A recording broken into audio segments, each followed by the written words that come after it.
Hey everyone, and welcome to lesson 3. This is the most exciting lesson because I'm going to introduce how to use the bow. Up to this point, you've just been plucking the scales and finger patterns, and I know you're probably dying to find out how to use the bow and really get the cello to sound good. So let's just kind of go over the parts of the bow here. Down here is probably the most important part. It's called the frog. Don't ask me why. Maybe it looks like the profile of a frog with its mouth open or something. Maybe that's the eye. But most bows do have a circle here. It's called the eye. The screw is where you loosen and tighten the hair. This works just like every screw you've ever come across. Lefty loosey, righty tighty. So you want to tighten your bow hair to about a finger's width there in the middle. That'll usually get you plenty of tautness to produce some good tone. The other parts of the bow here, you have the grip. It's a leather grip, and then this is called winding, which is silver. Now, if you have a student bow, this might be all one big rubber piece. Most bows are made out of Pernambuco wood, which is a Brazilian wood. It only grows in Brazil, believe it or not. But it works great for making bows. It's very malleable and it has good memory and good bounce and response. But a lot of student bows we made of plastic, which is fine. You can learn all the basics with student level equipment. So up here we call this the tip of the bow.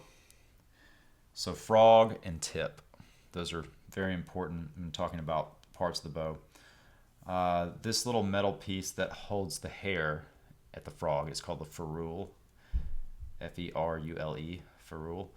And there's a little wedge of wood that goes inside there that keeps the hair in place, and the same thing at the tip. So there's no glue or anything. This is just fitted in exactly and keeps the hair in place by force.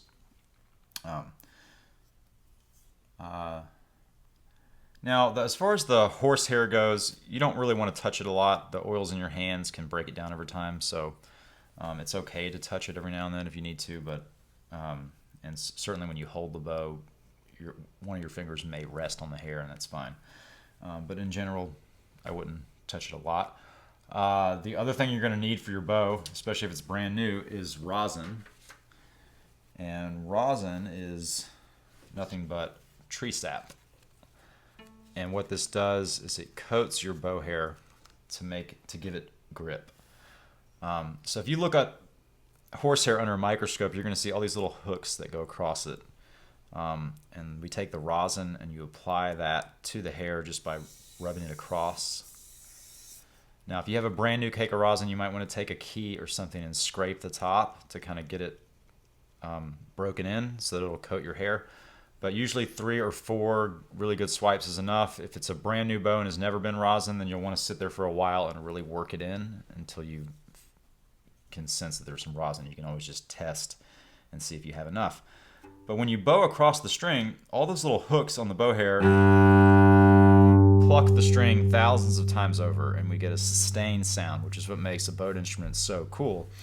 Versus like a guitar or a lute or piano, is once you hit, the sustain dies away.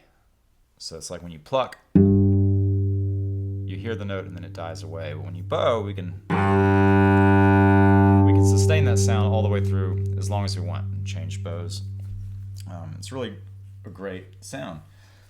So anyway, that's rosin. You'll definitely need to check and make sure your bow is rosin. But let's get on with the most important thing, which is how to hold the bow.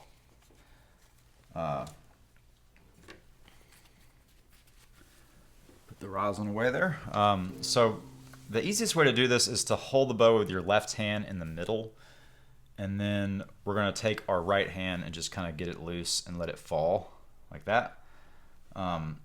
Just as in the left hand, the right hand thumb is going to be adjacent from your middle finger when you hold the bow. So if you can make get the concept of that, that'll help you a lot too.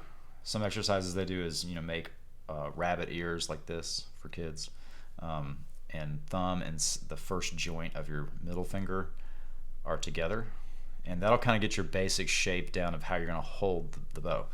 So when you've got that and your hands relaxed, just place your fingers on top of the stick, and index finger, you want to aim for in between those two knuckles, the first knuckle and the second knuckle. Of course, this would be your third one. But in between the first and second knuckles, you want to place that on the winding of the bow. And see if we can zoom in on this a little bit.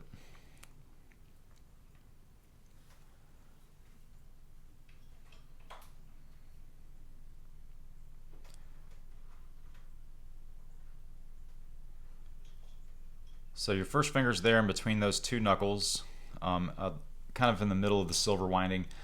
These two fingers are also in between the two knuckles, just draped around the stick there. And then your pinky finger, the first knuckle, is wrapped around the stick at the middle of the frog.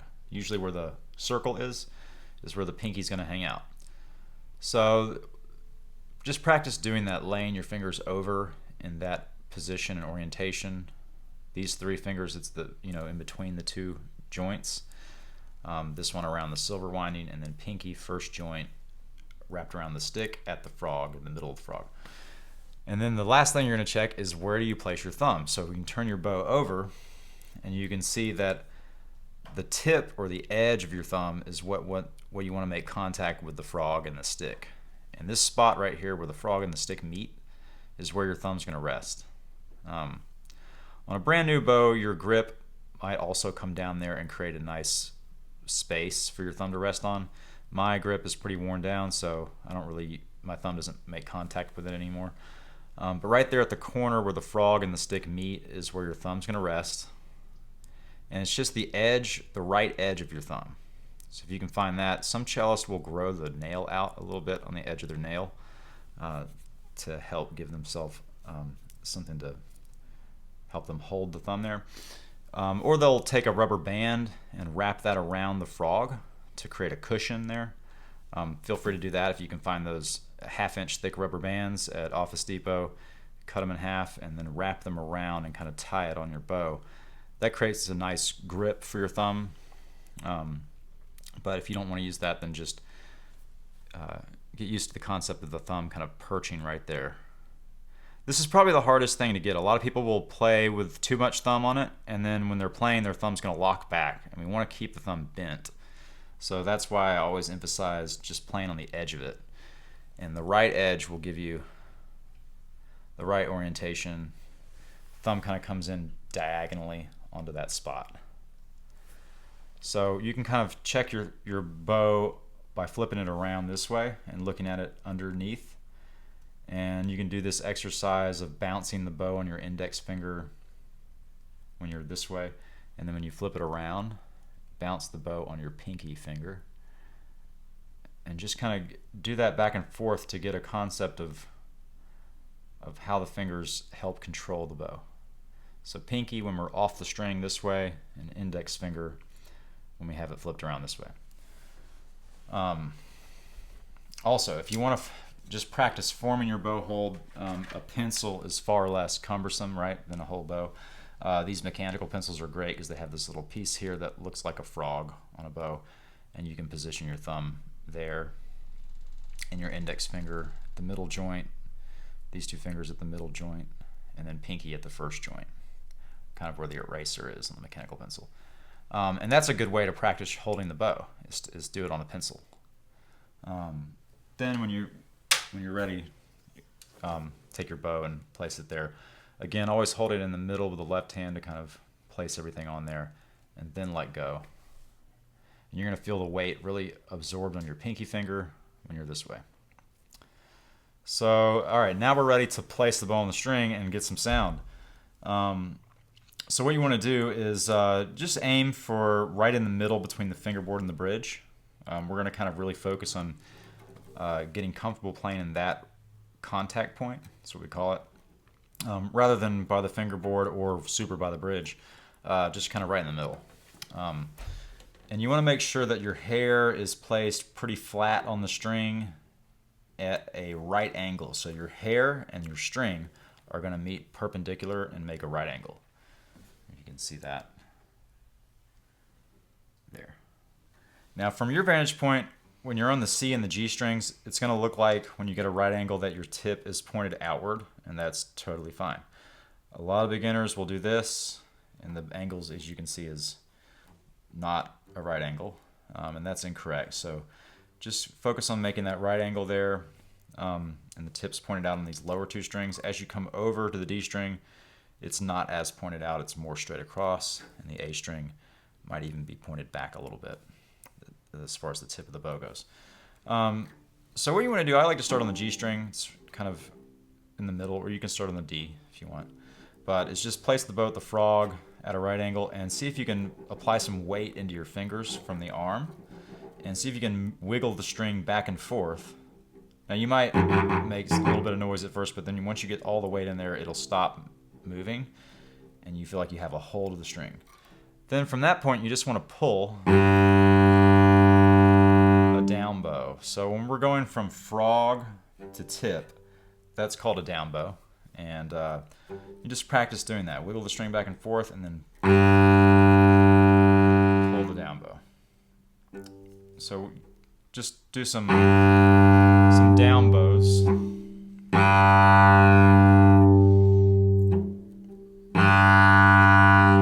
when you get good at that, pause out the tip and do the same thing. Apply some weight and see if you can wiggle the string back and forth. Notice how we have less leverage at the tip of the bow, so we really have to work a little bit more.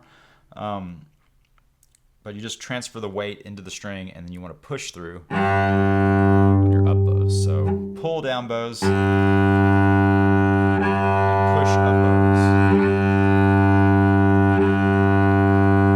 bows. So as you bow, always check your bow hold. If a lot of times things will fall down. This is a big problem. The pinky falls down like this and all of a sudden we're holding the bow like that. That's very common. So just when that happens, adjust and get the pinky back on top. Make sure your index finger's in between those two knuckles and thumb is on the edge, on the right edge of your thumb in that corner where the frog and the stick meet. And just readjust your bow hold. Then go back to bowing your open strings. And you want to try to get seamless changes. So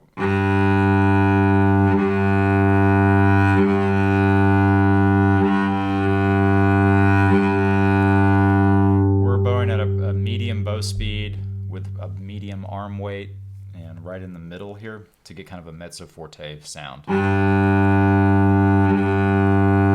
And as far as connecting the bows go, imagine that you're underwater and how your hand moves underwater. There's lots of resistance and fluidity. It's hard to do anything quick.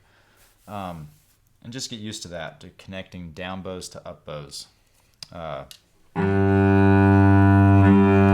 Try the other strings. D.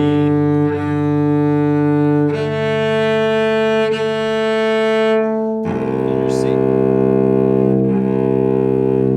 Now, what I do with the cello is, instead of having it totally flat, is I angle it a little bit towards the C string, tilting it that way. This just reduces the angle that you're going to need to play on the A string to make it a little easier. And also notice that if my hand is like this, then I'm going to end up bowing this way with my elbow really high. So think of the bow as like wrapping your hand around a handlebar on a bike. So you don't want to have the hand too straight like that, but kind of more curved, fingers curved and around the stick. This is going to help a lot when bowing on the A string to keep the shoulder down.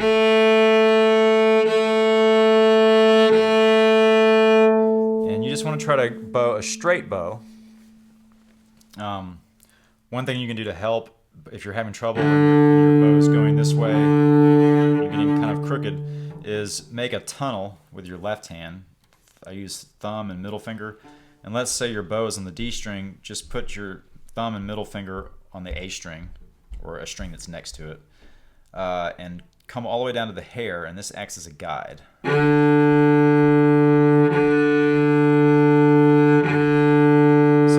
Train your arm to go through the right motions. We call these bow tunnels. It's a great tool to keep your bow straight. What my arm is actually doing is when I get to about here, the rest of the bow, I swing the elbow out like that.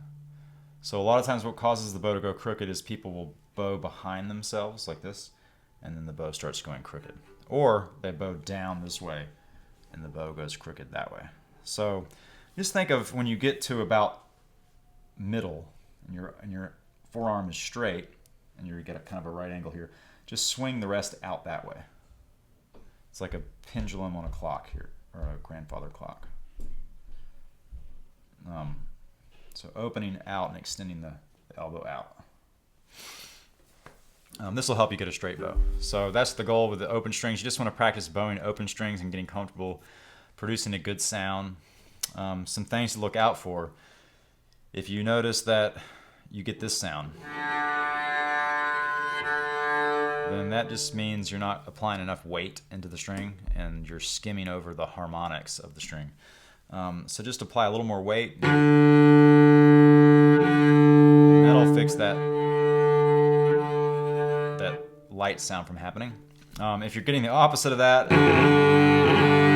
and it's too crunchy and heavy, then that means you're using too heavy of a bow for the string. So you just kind of have to play around with arm weight and bow speed.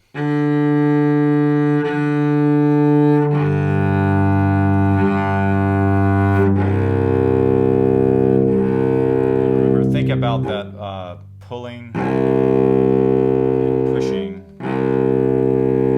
that we do when we're applying weight into the string.